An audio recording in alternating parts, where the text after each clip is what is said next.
A'udzu billahi minasyaitonir rajim. Yamhullahu ma yasha'u wa yuthbit wa indahu ummul kitab. Kata Allah, Allah menghapus ataupun menetapkan nasib kehidupan manusia. Wa indahu ummul kitab, sebab dialah sang pemilik ummul kitab. Ummul kitab itu Lauhil Mahfuz. Jadi Bu, ini saya kasih tahu.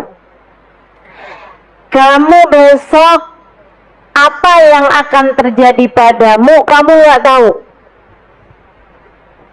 Kamu nggak tahu. Siapa yang tahu? Allah tahu, malaikat tahu. Sebagian hamba-hamba Allah ada yang diberitahu. Mereka bisa lihat catatannya. Sebab catatan nasib manusia itu tertulis di dalam sebuah kitab, di dalam sebuah tempat namanya Lauhul Mahfuz. Lauhul Mahfuz. Ada tuh di atas langit sana itu. Tempat yang sempat dilihat oleh baginda kita Nabi besar Muhammad Sallallahu Alaihi Wasallam. Jadi ini adik-adik yang sampai datang umur hampir kepala 3. Kepalanya ada 3. Ya, maksudnya umurnya ya Bu ya. Tapi belum datang juga jodohnya, kamu bertanya-tanya.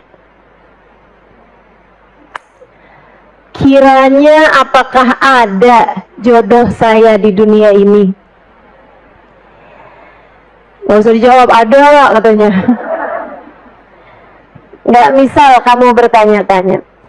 Nah ini nasib hidupmu nih, apakah nanti akan berjumpa dengan jodohmu ataukah sampai dengan meninggal dunia tak akan pernah datang jodohmu, misalnya gitu, dunia ya.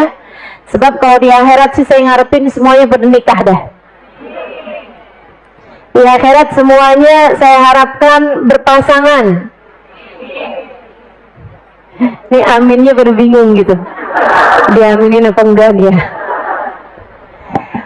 Sedikit sekalian yang saya muliakan.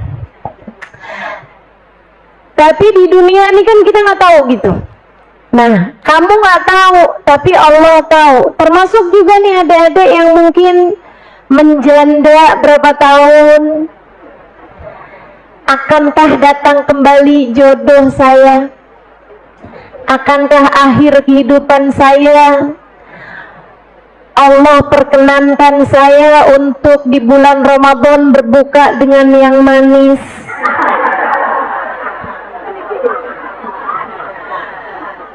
Itu kan kamu nggak tahu gitu. Siapa yang tahu? Allah. Siapa lagi yang tahu? Malaikat-malaikatnya Allah. Dan terkadang Allah bukakan isinya Lauhil Mahfuz kepada beberapa hamba-hamba tercinta di sisi Allah, atau kepada beberapa makhluk-makhluknya Allah Subhanahu wa Ta'ala, seperti syayatin, dan terutamanya seperti setan-setan, dan terutamanya adalah iblis. Jadi itu si setan, terus bangsa jin itu emang suka ngintip.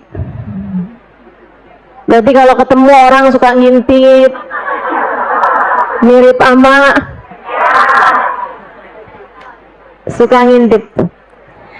Mereka suka cari tahu apa sih isinya, gimana sih nantinya. Akhirnya dikasih tahu. Udah tahu nih si hasil ngintip nih, kemudian dikasih tahu sama orang-orang yang collab sama mereka.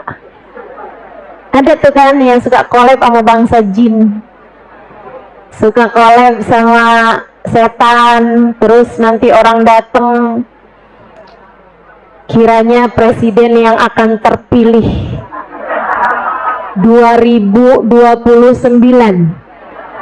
pemilihan yang akan datang Itu siapa gitu? Emang itu udah ada Ustazah di Lauhil Mahfuz? Udah ada.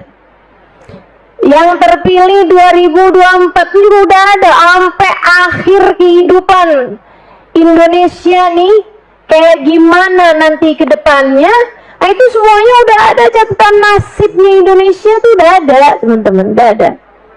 Ada di dalam kitab namanya Lauhul Mahfuz. Saudariku sekalian yang saya muliakan, jadi dari sini kamu tahu, belum tentu yang tahu isinya Lauhil Mahfuz itu orang mulia. Kadang-kadang hasil ngintip tadi itu, kadang-kadang hasil ngintip, hasil curi-curi dengar, curi-curi lihat gitu, si bangsa-bangsa makhluk-makhluk halus tadi itu. Nah, ada juga para wali-wali yang tahu-tahu juga banyak, yang ngasih tahu apa yang akan terjadi ke depan gitu. Banyak teman-teman sekalian yang saya muliakan.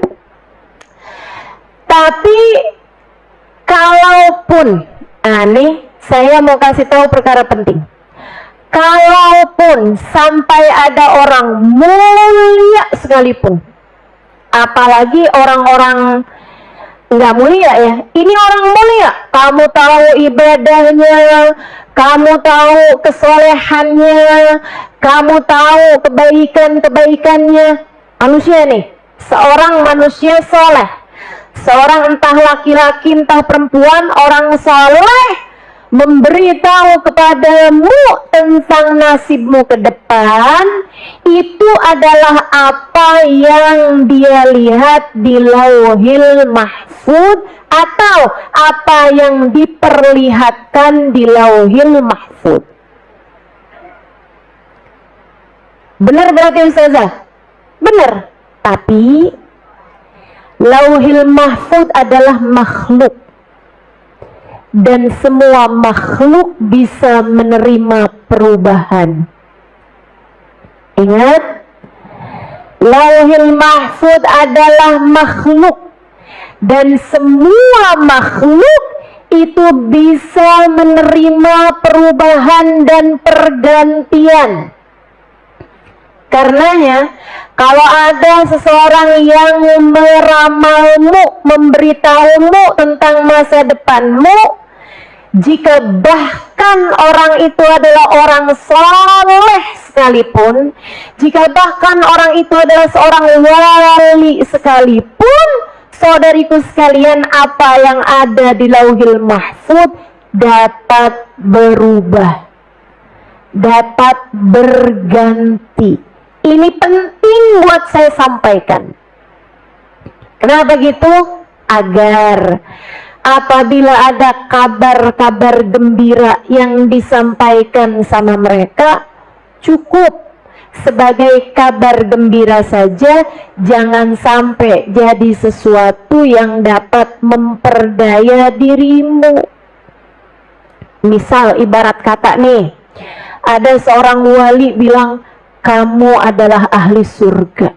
Misal, amin aja. Misal, ya. Misal ada seorang wali bilang, kamu adalah seorang yang tempatnya di akhirat nanti surga Firdaus yang paling tinggi. Amin lagi. Misal. Walaupun emang kayak nggak pernah juga ya ada seorang wali atau lagi gitu yang ngasih tahu kita hal yang seperti itu, tapi andai ada yang kayak begitu, itu cukup jadi kabar gembira aja, menunjukkan bahwa jalanmu sudah benar. Akan tetapi jangan membuatmu jadi terpedaya. Kayak yang maksiat berarti nggak apa-apa nih, nyolong duit laki kagak apa-apa nih, jewer-jewer anak gitu ya, ngata-ngatain suami gitu kan, ngata-ngatain orang gitu, kayak nggak apa-apa nih, udah surga ini.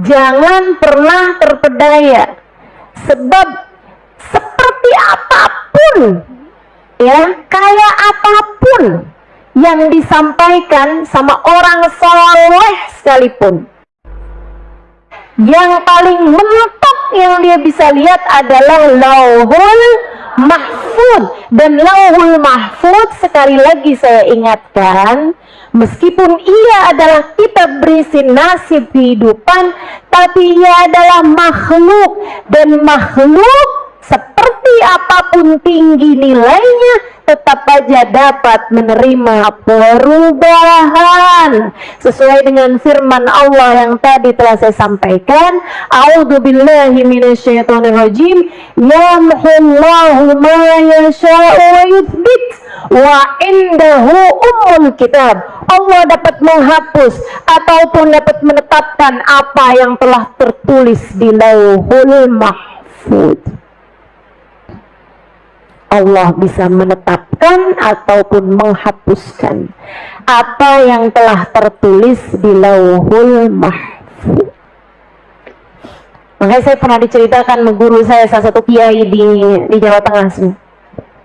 Dia bilang ada seorang ahli tauhid, ahli ibadah pada Allah. Dia ibadah aja gitu. Ibadah aja dia. Satu hari dia datang kepada seorang kiai ahli ibadah yang ngerti ilmu tauhid. Kenapa kamu bisa harus beribadah kepada Allah? Karena Allah adalah zat yang semestinya diibadahi.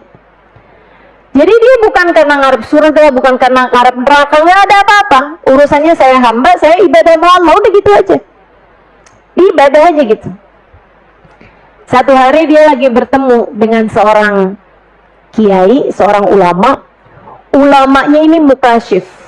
Nah, mukasyif ini adalah istilah untuk seseorang yang seringkali melihat apa yang tidak dilihat oleh orang pada umumnya. Ya, kamu ketika ngelihat muka saya, kamu nggak ngelihat apa yang ada dalam pikiran saya, bukan? Kamu ketika ngelihat muka saya nggak ngelihat apa yang ada di dalam hati saya, bukan? Saudaraku sekalian saya muliakan, akan tetapi ada orang-orang yang melihat muka seseorang bisa ngelihat apa yang ada di Lauhul Mahfudnya, bisa ngelihat isi hatinya. Oh, ini bahaya nih. Itu namanya mukasyif. Ada, teman-teman, ada. Hamba-hamba tercinta di sisi Allah tuh ada tuh yang kayak gitu tuh. Mereka bukan hanya dibukakan.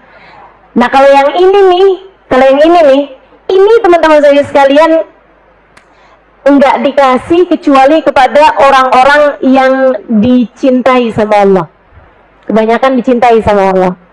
Ya, bisa lihat penyakit-penyakitnya orang, isi hatinya orang gitu. Kenapa Allah kasih gitu sama seseorang? Allah tahu dia itu ketika ngelihat hamba-hambanya Allah udah enggak lagi beda sama dia antara ngelihat yang buruk sama ngelihat yang baik dalam pandangan kepada manusia. Makanya kamu jangan pernah mikir gitu kan, pengen tuh saya bisa tahu isi hatinya orang jadi nggak pernah ketipu kan. Ini enak kan, nggak pernah ketipu gitu kan. Nggak bisa gitu teman-teman saya sekalian, nggak bisa gitu. Saya sih kalau dibilang misalnya, Halimah, kamu mau nggak bisa tahu isi hatinya orang? Ya Allah, jangan sampai Allah, jangan sampai Allah, jangan sampai. Kenapa gitu? Kita nggak tahu isi hatinya orang aja susah buat husnudzon, susah buat baik sangka. Saya nih nggak tahu isi hatinya orang aja, kadang-kadang susah mau buat buruk sangka, masih datang aja buruk sangka. Ini orang kayaknya ngantuk nih. Nggak apa-apa kalau ngantuk, bukan buruk sangka ya. Sedikit sekalian gitu, kayak susah mau selalu bisa husnudzon sama orang gitu kan. Apalagi kalau bisa tahu isi hatinya orang. Makanya dah saya nggak mau dikasih hal-hal begituan sama Allah SWT. Biarkan kita jadi orang yang berusaha belajar untuk terus bisa dapat ridhanya Allah SWT, insya Allah, amin. Akhirnya si kiai ini, ulama yang didatengin sama ahli tauhid tadi ini, abid mukhlis khalis lillah, dia ibadah pada Allah Subhanahu wa taala hanya karena ibadah pada Allah. Si abid ini tadi datang di majelisnya seorang kiai. Kiainya begitu melihat, habis selesai majelis dia bilang, maaf sekali, saya ngelihat kamu orang baik banget, tapi saya sedih banget melihat lauhil mahfud kamu ketulis di situ kamu sebagai ahli neraka. Habib nih dikasih tahu kayak begitu. Saya sekalian saya muliakan, dia bilang begini nih, inna lillah wa inna ilaihi raji'un. Bukan artinya wah musibah besar nih, bukan, tapi semua punya Allah dan hanya kepada Allah kita kembali. Dia bilang, kita kan cuma wajib ibadah ya kiai ya, ibadah aja. Allah mau taruhkan saya di mana itu haknya Allah Subhanahu wa taala. Ini keren nih, keren banget. Dia bilang, kiai, saya kiai lebih seneng ditaruh di neraka dalam keadaan taat. Hidup saya taat, Allah kembalikan saya ke neraka, saya nggak apa-apa, daripada Allah masukkan saya ke dalam surga sementara hidup saya bergelimangan dengan dosa dan maksiat. Saya bayangin hidup di dunia penuh gelimang dosa dan maksiat. Andai seperti itu, kemudian saya dimasukkan ke dalam surga, dengan muka seperti apa saya menghadap Allah Ta'ala. Kiainya merunduk, belajar ikhlas. Dia bilang, bener nak, bener banget. Habis selesai ngobrol-ngobrol, tadi nih ahli ibadah tadi nih jalan. Saat dia jalan, kiainya lihat lauhil mahfud dia berubah min ahli firdausul a'la.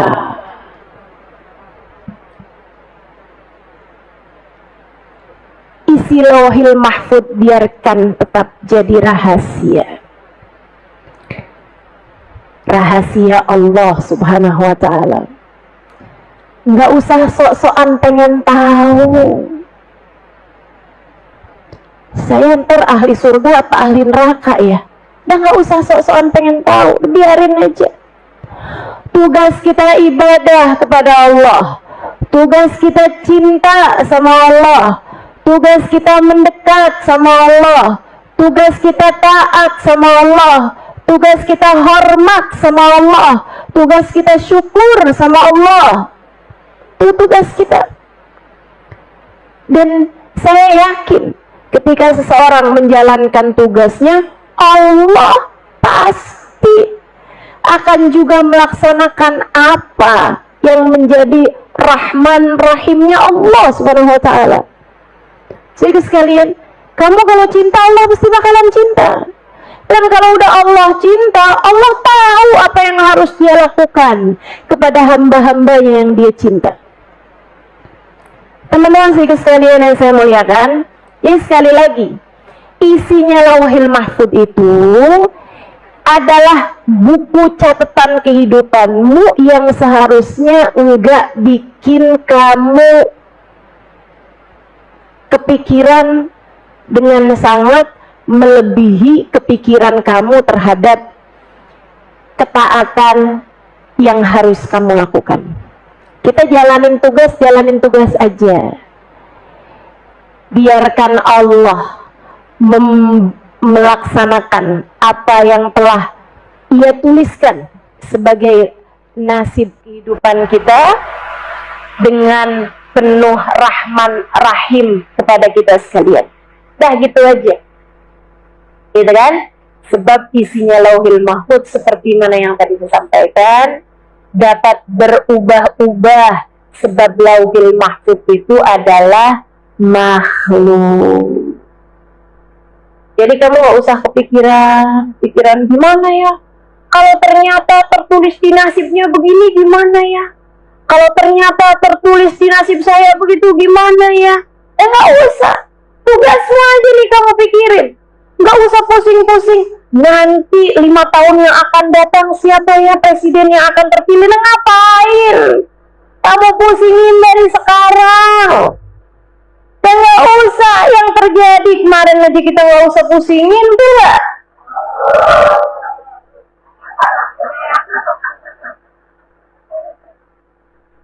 Bisa kesel saja. Katanya mak-mak tanah abang nih. Bu, ingat, siapapun presidennya yang ngasih kita rezeki namanya, ingat, yang ngatur nasib kita namanya, ingat, yang ngasih sehat, ngasih sakit namanya, ingat, pengendali kehidupan hanya satu namanya, yang ngasih kita hidup, yang menentukan kapan kita mati namanya Allah. Nggak pernah berubah dari sejak presidennya siapa juga. Betul? Ibu-ibu sekalian, ingat, dari mulai zaman kapan tahu juga, kita mah tetap aja. Emang kalau presidennya ganti, sholat kamu ganti? Dari dulu juga kayak begini. Emang ada yang kalau presidennya ganti saya nggak pakai jilbab dah? Ada yang kayak gitu? Nggak ada. Nggak ada urusan, ibu-ibu sekalian. Kita jalanin taat. Bismillah. Tapi usaha nanti harga-harga naik, ya nggak apa-apa naik. Yang penting kita sanggup beli.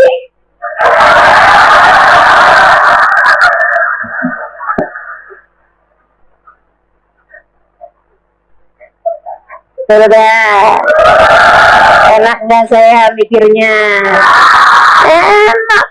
Mau siapa presidennya juga tetap aja Nabi kita, Nabi Muhammad.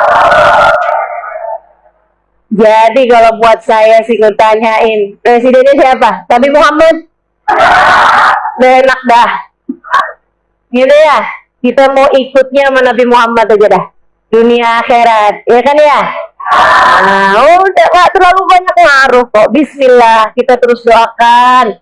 Semoga Indonesia diberi kedamaian. Semoga Indonesia senantiasa dalam pandangan kasih sayang Allah. Semoga kita dan anak-anak kita dijauhkan dari segala bencana. Semoga kita, anak-anak kita, keturunan kita dijauhkan dari segala dosa-dosa. Semoga kita dan seluruh keluarga kita dijauhkan kita dari bahaya narkoba, minuman keras, perzinaan, perjudian, riba, dan apapun saja dari dosa-dosa yang membuat Allah Subhanahu wa taala mungkin untuk murka kepada kita. Semoga Allah Subhanahu wa taala senantiasa menjaga kita semuanya insyaallah. Amin ya rabbal alamin. Jadi dah itu Lauhul Mahfuz. Nah, sama Nabi Muhammad dikasih tahu. Ketika baca ayat itu, A'udzubillahi minasyaitonir rajim. Yamhullahu ma yasha' wa yuthbit wa indahu ummul kitab. Itu kapan wahai Rasul? Nabi bilang, "Dzata lailatul nisf min Sya'ban." Perubahannya Lauhul Mahfuz tuh bisa banyak, berganti-ganti. Sepanjang tahun tuh bisa kapan-kapan ganti aja isinya Lauhul Mahfuz. Makanya kata Nabi Muhammad, la yarudul qada illa doa. Nggak ada yang bisa merusak, ganti ketetapan-ketetapan Allah yang ada di Lauhul Mahfuz selain doa. Jadi setiap kali kita doa bisa berganti itu isinya Lauhul Mahfuz. Kemudian lagi kamu sedekah bisa ganti isinya Lauhul Mahfuz. Gampang ganti-gantinya teman-teman sekalian. Ada nih satu orang Nabi Allah Dawud alaihi salam, ada di majelis kayak begini nih, nabi-nabinya Allah itu udah pasti mukasyif. Ya, nabi-nabinya Allah Semuanya mukasyifun. Semuanya bisa lihat apa yang nggak bisa dilihat sama manusia pada umumnya. Para nabi itu semua mukasyifun. Nah, di majelisnya Nabi Allah Daud alaihissalam, Nabi Daud melihat ada malaikat Israel duduk di situ, duduk di majelis, ngeliatin seorang pemuda. Hadisnya selesai, Nabi Daud samperin malaikat Israel.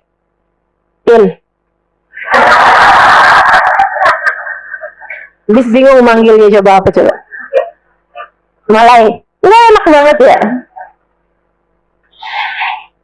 Kamu tadi ngeliatin pemuda itu mulu, kenapa? Kata malaikat Israel, itu umur masih muda, tapi sisa 3 hari lagi aja. Hidupnya hanya tinggal 3 hari lagi aja. Oh, udah tuh. Dapat 3 minggu. Nabi Allah Daud melihat pemuda itu masih hidup. Itu pas salah gimana tuh ya? Malaikat Israel disuap apa gimana nih?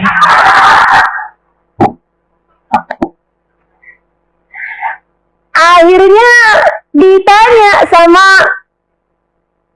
malaikat sama Nabi Allah Daud. Pas ketemu, Israel, kemarin kamu bilang pemuda itu tuh umurnya cuma 3 hari.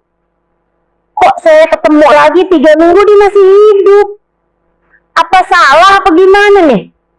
Kata malaikat Israel, nggak salah. Cuman sepulang dari majelismu itu dia datang pada bibinya yang udah putus hubungan silaturahmi dengannya. Dia sambung lagi, dia sedekahin, dia minta maaf, dia berjanji untuk selalu menyambung hubungan sama bibinya ini. Allah ridho sama apa yang dikerjakan, Allah gantikan gantinya 3 hari, Allah hapus di Lauhul Mahfuz 3 hari itu jadi 30 tahun. Panjang bener. Masya Allah, Masya Allah. Ini bisa ganti-ganti tuh Lauhul Mahfuz. Yang bisa ngegantiin Lauhul Mahfuz macam-macam. Bisa sedekah kayak yang tadi saya sampaikan, bisa nyambung silaturahmi, ya kan? Bisa doa, bisa juga didoakan oleh orang lain. Sebab doa orang lain tuh seringkali lebih mustajab. Karena nggak egois kan. Kalau doain diri sendiri kan banyak egoisnya kan. Gitu. Nah itu jadi banyak hal-hal kebaikan-kebaikan yang bisa merubah isinya Lauhul Mahfuz. Nah, Nabi Muhammad cerita di antara waktu di mana Allah paling banyak merevisi Lauhul Mahfuz, katanya Nabi Muhammad, "Dzaka lailatun nisf min Sya'ban." Ini banyak terjadinya pada malam nisfu Sya'ban. Ya kita manfaatin juga. Kita manfaatin juga. Perubahan-perubahan mudah-mudahan baik. Allah rubahkan apa yang tertulis di Lauhul Mahfuz. Gitu. So itu sekalian yang saya muliakan, Ustazah, apa yang paling banyak bisa ngerubah isinya Lauhul Mahfuz? Selain daripada doa di malam nisfu, itu juga hal yang besar. Tapi ada lagi nggak hal lain yang bisa merubah isinya Lauhul Mahfuz? Ada. Yang terbesarnya adalah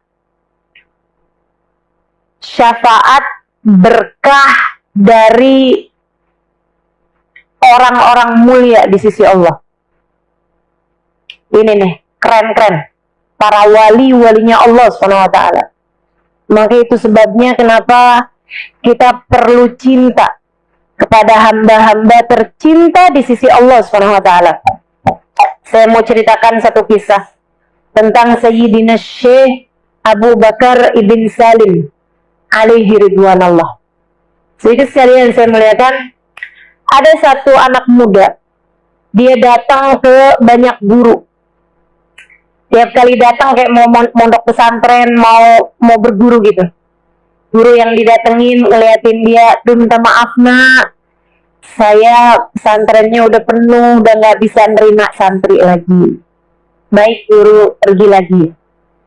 Terus datang lagi ke syekh yang lain, datang ngomong, "Saya mau belajar di sini." Syekhnya bilang, "Maaf nak, saya itu udah punya beberapa santri, lagi nggak mau nambah lagi sama santri yang lain, saya mau konsentrasi sama yang ini aja." Ya baik guru. Datang lagi ke yang lain, begitu juga, semuanya nolak. Sudah datang ke sekitar 7 guru, semuanya nolak. Baratnya ini udah datang 7 pesantren nih, semuanya nolak dia. Sampai kemudian datanglah dia kepada Sayyidina Syekh Abu Bakar ibn Salim.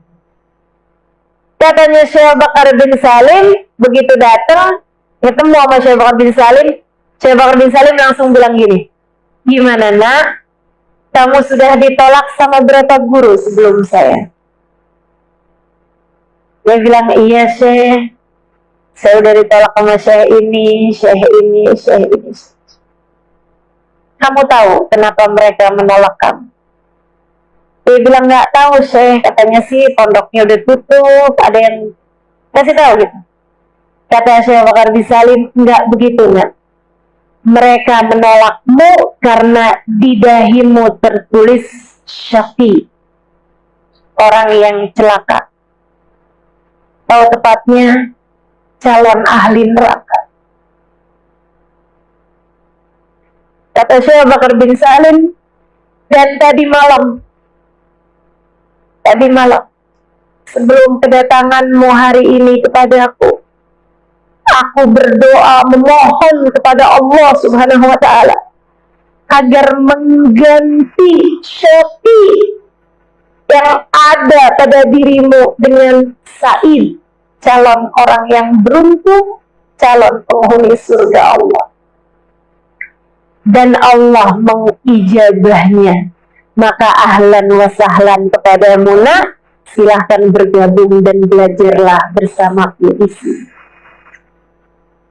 Itu para wali-walinya Allah. Para wali-walinya Allah. Isinya rahmat.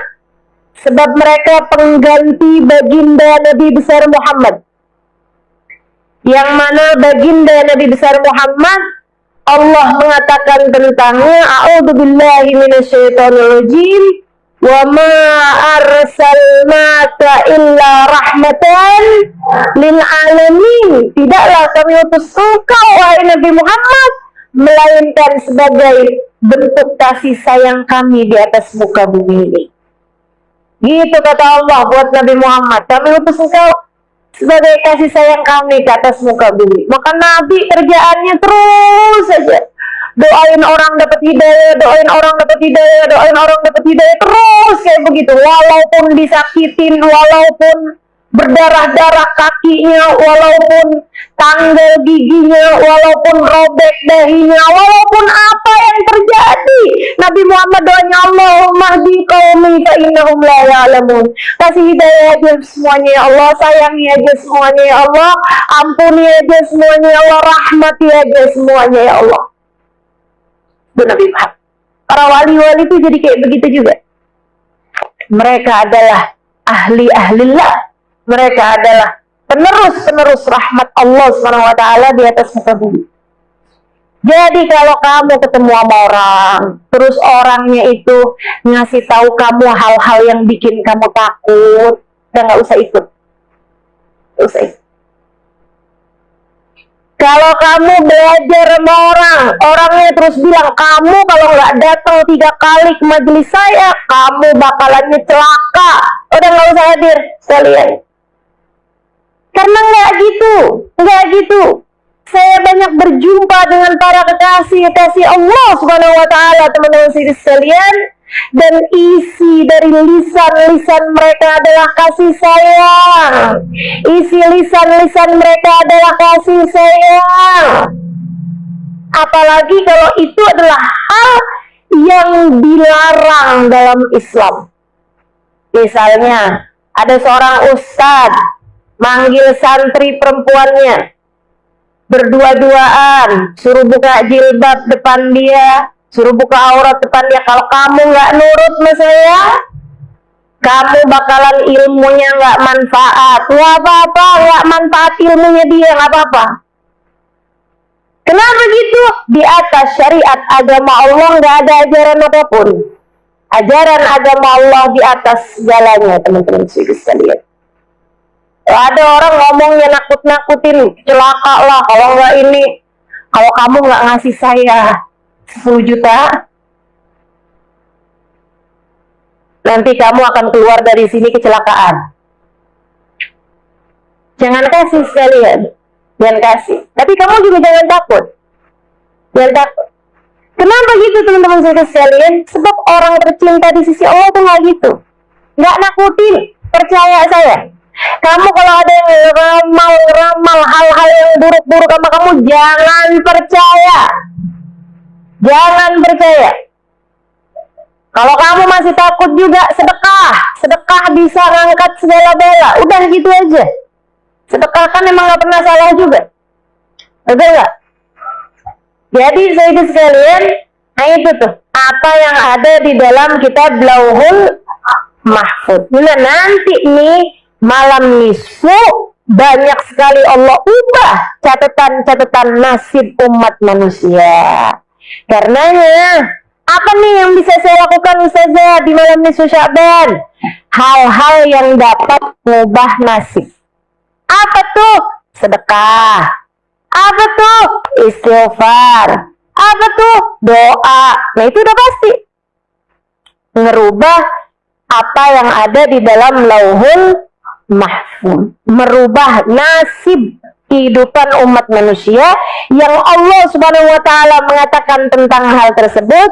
A'udzubillahi minasyaitonirrajim.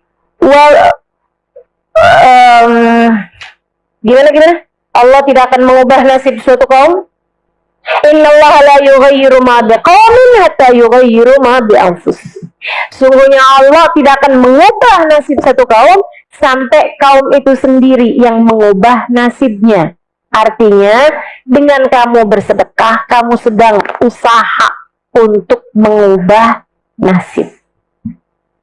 Gitu ya. Malam nisfu Sya'ban, kerjakan sesuatu yang dapat mengubah nasibmu. Di antaranya tadi yang saya bilang, sedekah. Ustazah, kalau misalnya nih ya, sedekahnya bukan malamnya, tapi besoknya. Itu gimana Ustazah? Yaitu namanya bukan malam nisfu Sya'ban, tapi hari nisfu Sya'ban.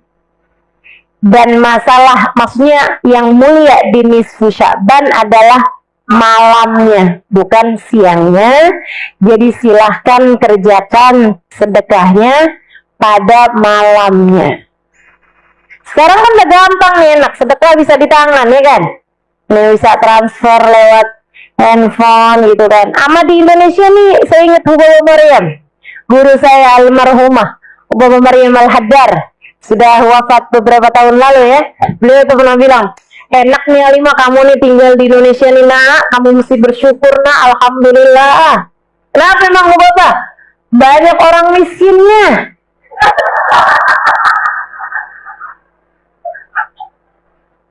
Ini emang kadang-kadang kita nih sama cara berpikirnya para wali suka rada heran gitu, suka gak nyambung gitu. Saya bilang, maksud Bapak enak di mananya? Ya enak kan nak, kamu bisa sedekah kapan aja. Iya juga ya. Kamu bisa sedekah kapan aja, Alimah, enak, asal keluar rumah kamu udah bisa sedekah. Kadang-kadang dalam rumah aja kamu bisa didatengin pengemis, bisa gampang sedekah. Kamu tahu nak, saya ini susah kalau mau sedekah di Madinah, pakai pergi dulu ke haram, ke tanah haram gitu, pergi dulu ke Masjid Nabawi gitu, untuk bisa bersedekah gitu. Karena tetangga-tetangga semua orang mampu semua, ya mesti jalan agak jauh buat bisa bersedekah. Masya Allah, nih ya, jadinya alhamdulillah gitu kan. Malam nisfu Sya'ban jangan lewatkan sedekah. Tuh. Kemudian lagi jangan lewatkan apa tadi? Istighfar. Sebab istighfar itu juga itu. Kata Allah Subhanahu wa taala, "Wa ma kana Allahu liyu'adzibahum wa anta fihim wa ma kana Allahu liyu'adzibahum wa hum yastaghfirun." Allah tidak akan mengadab satu kaum selagi engkau wahai Nabi Muhammad bersama dengan mereka, dan Allah tidak akan mengadab satu kaum selagi mereka wahai Nabi Muhammad senantiasa beristighfar.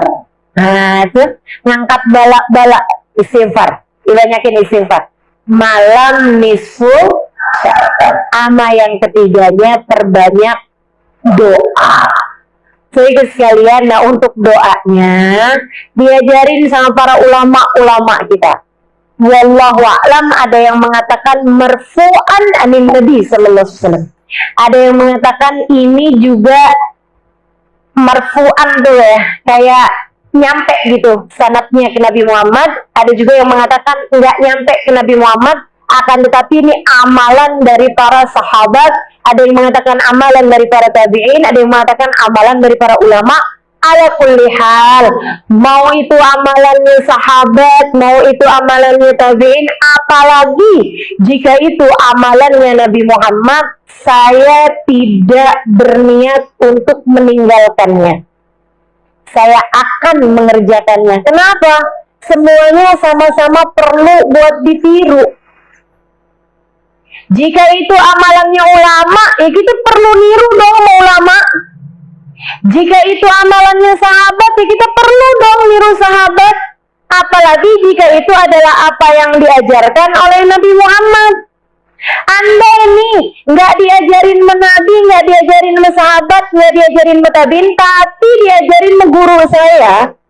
Dan sesuatu yang diajarkan itu adalah sesuatu hal yang bagus. Kenapa nggak kita kerjain? Betul nggak? Nih ibu-ibu nih, misalnya saya nih Bu nih, saya ngajarin sama ibu-ibu nih. Bu, ibu nanti ya Bu ya. Ibu gimana kalau misalnya ibu setiap kali keluar dari rumah, orang miskin pertama yang ibu lihat, ibu sedekah. Itu ibu gak pernah dengar selain dari saya, Halimah Lidrus. Ibu-ibu kira-kira pengen kerjain apa gak kerjain? Pengen kerjain? Kenapa gitu? Soalnya yang saya ajarin barang bagus. Lain kalau yang saya ajarin ibu ya, nanti setiap tanggal 10 ibu beli ayam. Warnanya ikan. Ibu potong darahnya, ibu cecer-cecerin depan rumah ibu. Nah itu ibu ngapain Ustazah? Kan begitu. Karena yang diajarkan bukan barang bagus. Ini yang diajarkan nih barang bagus Bu. Saya mondok 12 tahun. Dari mulai pondok habaib di Indonesia, pondok kiai di Indonesia, sampai pondok habaib di Hadramaut. Dan saya juga belajar juga, banyak dapat ilmu juga dari Sayyidil Habib Zain bin Smith di Madinah. Ini banyak nih ulama-ulama saya datengin, saya pelajarin ilmu-ilmu dari mereka. Sama Bu, sama. Kalau malam nisfu Sya'ban ngajarinnya semuanya sama. Baca Yasin 3 kali. Semuanya sama ngajarinnya. Nah kan saya jadi yakin. Dan saya yakin juga nih ibu-ibu nih yang jalanin agama udah dari lama. Maksudnya yang emang dari kecilnya tuh lingkungannya tuh lingkungan beragama dengan baik gitu. Hadir-hadir pengajian gitu ya. Nah, saya tanya dah, dari ibu kecil, biasa nggak kalau malam nisfu Sya'ban ngapain? BCS. Malahan yang ibu denger gak boleh baca Yasin malam nisfu Sya'ban, itu bid'ah. Dengernya udah lama apa baru-baru Bu? Baru-baru. Jadi kita tahu sebenarnya mana yang baru. Yang baru tuh dalam bahasa Arab bid'ah. Jadi kita tahu mana yang baru gitu kan. Yang baru tuh yang bilang bahwa baca Yasin malam nisfu Sya'ban itu adalah baru gitu. Ini yang baru malahan. Selesai yang saya mulaikan. Jadi semuanya ngajarinnya sama, baca Yasin malam nisfu Sya'ban. Dulu Mbah Mun, ya Haji Maimun Zubair ngajarin sama. Dulu Habib Hasan Baharun di Darul Qawadawah ngajarinnya sama. Itu tiap malam nisfu Sya'ban baca Yasin 3 kali. Abah saya dari sejak saya kecil ngajarinnya sama. Kemudian saya belajar di Darul Zahra Tarim Hadramut, Habib Umar ngajarin sama, orang Setarim ngajarin sama. Malam nisfu Sya'ban baca Yasin. Habib Zain bin Smith ngajarin sama, Medina sama, semuanya sama. Baca Yasin 3 kali. Dari Mekah, Sayyid Muhammad bin Ali bin Abbas al-Maliki ngajarin sama, baca Yasin 3 kali di malam nisfu. Pakai niatan yang tersendiri. Yasin yang pertama, niatin rezeki. Biar yang halal, yang thayyib, yang berkah. Kamu baca Yasinnya dengan niatan seperti itu, rezeki yang zahir dan batin. Bu, rezeki itu bukan cuman melulu urusan uang, bukan cuman melulu urusan rumah, pakaian, makanan, sandang, pangan, papan, bukan. Tapi punya anak yang sehat-sehat itu juga rezeki. Punya anak yang soleh-soleh itu juga rezeki. Punya suami yang sayang itu juga rezeki. Punya hati yang qanaah itu juga. Punya teman-teman yang baik-baik itu juga. Punya guru yang bisa ngasih tahu mana yang benar, mana yang nggak benar itu juga rezeki. Punya rasa hati yang bagus kepada Allah, kepada Rasulnya itu juga rezeki. Punya ilmu yang bermanfaat itu juga rezeki. Dibangunin salat malam itu juga rezeki. Kesehatan badan kita itu juga rezeki. Banyak rezeki. Jangan cuma urusan uang aja yang kamu minta. Rezeki zahir batin, rezeki dunia, rezeki agama, semuanya kita minta pada Allah Subhanahu wa taala. Kemudian yang kedua, kamu baca Yasin. Urusan umur, ya, urusan waktu. Biar kita nih sama Allah bisa dikasih kemampuan jagain waktu dengan benar. Jadi umur kamu jangan cuman minta umur panjang. Umur panjang sakit-sakitan mau. Umur panjang buat banyakin dosa mau. Umur panjang tapi hati sedih terus-terusan mau. Nggak mau. Makanya kita minta umur berkah. Umur panjang bahagianya. Umur panjang taatnya. Jadi yang panjang biarin taatnya. Umur panjang ibadahnya. Itu yang kita minta. Tapi kalau dosanya biar pendek aja, kalau perlu malah nggak ada. Tuh, sengsaranya biar pendek aja, kalau perlu malah nggak ada. Itu kita minta sama Allah SWT. Umur selamatnya biar yang panjang, umur bahagianya biar yang panjang, umur manfaatnya biar panjang. Begitu kan? Kita hidup biar banyak manfaatnya buat orang lain. Itu yang harus kita minta pada Allah SWT. Bukan asal panjang umur. Bu, lebih daripada minta panjang umur, minta kemampuan ngisi umur. Minta kemampuan ngisi umur.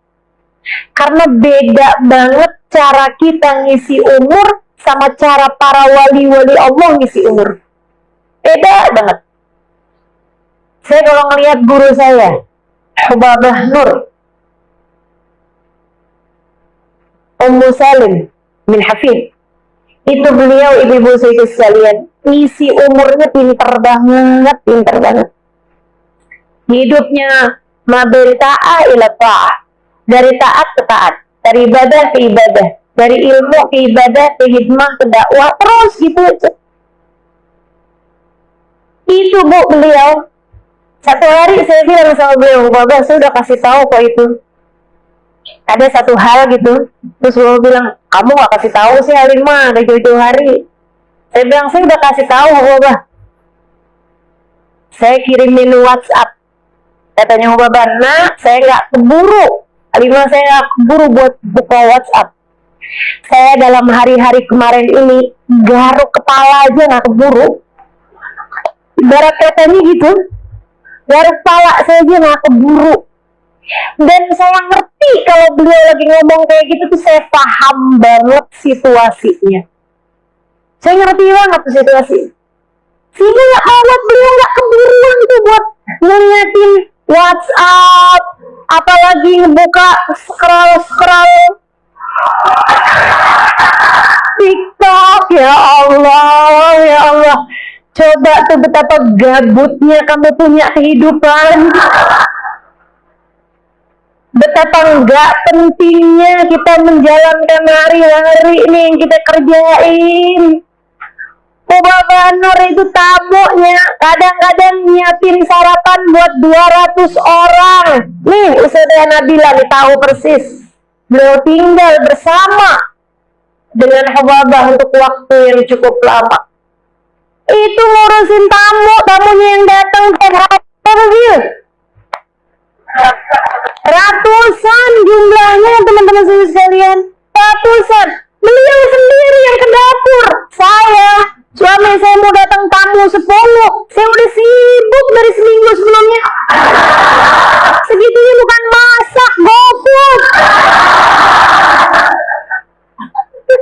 Ya Allah. Emang beda banget caranya jalanin kehidupan nih antara kita sama orang-orang tercinta di sisi Allah Subhanahu wa taala. Dari mulai khidmah, beliau ngajar, beliau ibadah, beliau baca Quran, beliau tasbih, beliau berzikir, beliau. Saya berapa hari kemarin menemani beliau saat beliau sedang di Medan. Ya Allah, berasa remahan rengginang di Kalengkongguan. Sambil saya mikir, orang Indonesia harap bersabar. Jatahmu dari seorang ustazah hanyalah Halimah Idrus. Mohon maaf. Masya Allah. Tuh, hamba-hamba tercinta di sisi Allah SWT. Pinter-pinter jalanin hidupnya. Tahajud mereka iya, nerima tamu iya, khidmah sama suami iya, ngurusin anak iya, ngurus tamu iya, dakwah iya, nyari ilmu iya, ngajar iya, sholat sunnah nggak tinggal, ibadah semua nggak ditinggal. Masya Allah. Kalau baca ratib tuh dulu tuh, kalau udah Abdul Bikri fa'alakan la ilaha illallah itu ya, dari 40 asalnya 50, lama-lama naik jadi 100. Baca la ilaha illallahnya tuh lama-lama jadi 500, lama-lama jadi 1000. Siapa? La ilaha illallah. Panjang bener, Bapak nggak kelar-kelar. Saya bilang, Bapak kemana? Saya bilang gitu. Ngerti? Saya bilang gitu, udah selesai nih Bapak. Kamu udah selesai? Iya Bapak. Berapa banyak? 50, 1000 kali 1000. Masya Allah. Kita sibuk disuruh baca la ilaha illallah 1000. Hari kapan tuh Ustazah? Boleh nyicil nggak Ustazah? Masya Allah. Emang asli jauh banget kita sama para wali-walinya Allah dalam menjalani umur kita. Makanya saya kalau mikir-mikir minta umur panjang, ngapain? Dikasih umur segini aja banyak gabutnya. Dikasih umur segini aja banyak kita kerjain hal-hal yang gak manfaat gitu. Saudariku sekalian yang saya muliakan, kalau para wali minta umur panjang tuh saya masih kayak yang, iya bener banget tuh, harus panjang umurnya. Saya kalau yang model-modelan, kamu minta panjang umur, ngapain? Makanya dah, lebih daripada minta panjang umur, mendingan kamu minta, ya Allah, karuniakanlah kepada kami kemampuan mengisi umur kami dengan cara yang terbaik. Ajarkan kami bagaimana mengisinya dengan cara yang terbaik ya Allah. Biar panjang taatnya, biar panjang ibadahnya, biar panjang ilmunya, biar panjang dakwahnya, biar panjang manfaatnya buat umat. Amin ya rabbal alamin. Itu Yasin yang kedua. Nah, Yasin yang ketiganya teman-teman, kita minta sama Allah SWT, dan ini yang paling penting, hal yang paling saya takutkan, hal yang paling saya ngeri. Kita minta sama Allah dengan Yasin yang ketiga agar Allah anugerahkan kepada kita saat kematian kita tiba, kematian dalam husnul khatimah. Apa artinya? Mati dalam keadaan bawa iman, mati dalam keadaan bawa Islam. Ustazah, kenapa ngeri? Ngeri saya. Kenapa gitu? Sebab belum tentu. Saudaraku sekalian yang saya muliakan, belum tentu. Guru kami, Sayyidil Habib Umar bin Hafid, guru kita, Sayyidil Habib Umar bin Hafid mengatakan, katanya beliau nih, banyak banget orang yang hidup di antara umat Islam, tinggal di perumahan umat Islam, berkawan dengan umat Islam, mati di lingkungan umat Islam, dikafani dengan kafan umat Islam, dimandikan dengan cara mandinya umat Islam, disolati di masjid-masjid orang Islam, dikuburkan di pekuburan orang Islam, akan tetapi di dalam kubur dia tidak dianggap oleh Allah sebagai orang yang beriman. Di hadapan Allah ia tidak dianggap sebagai orang yang beriman. Tar di akhirat ketika Nabi Muhammad menggiring umatnya, dia tidak termasuk di antara mereka itu. Saudariku sekalian, jangan sampai kita menjadi salah satu di antara mereka. Tapi kan kita nggak tahu. Ini pesan yang dipesankan sama Nabi Allah Ibrahim kepada putra-putranya. La tamutunna illa wa antum muslimun. Jangan mati kecuali sebagai umat Islam, nak. Jangan mati kecuali sebagai orang yang beriman, nak. Siapa anaknya Nabi Ibrahim? Nabi Ishak dan Nabi Ismail. Nabi-nabinya Allah dipesenin sama Nabi Allah Ibrahim, jaga iman kalian wahai anak-anakku, padahal dia adalah seorang nabi. Artinya bahkan seorang nabi sekalipun, jika Allah berkehendak mencabut iman dari dalam hati mereka, apa yang bisa dibuat? Sebab kekuasaan Allah di atas semua itu. Jika bahkan kepada Nabi aja begitu, bagaimana menurutmu kepadamu? Bagaimana menurutmu dengan kita, saudaraku sekalian? Kita nggak pernah punya jaminan buat mati dengan membawa iman. Saya tidak pernah mendapatkan jaminan untuk mati sebagai umat Islam. Karenanya saya takut, saya ngeri, saya khawatir. Saya takut, saya ngeri, saya khawatir.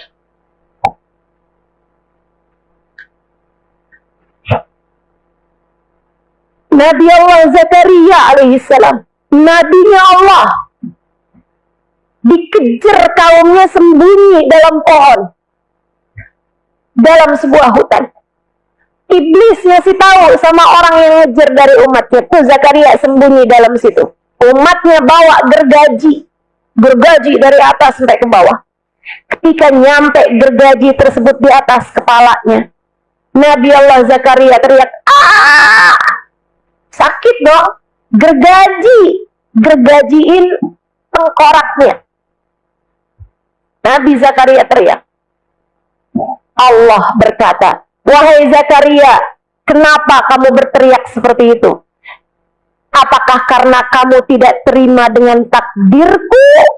Wahai Zakaria, jika kamu berteriak sekali lagi, aku keluarkan kamu dari kelompok Nabi menjadi kelompok ahli neraka.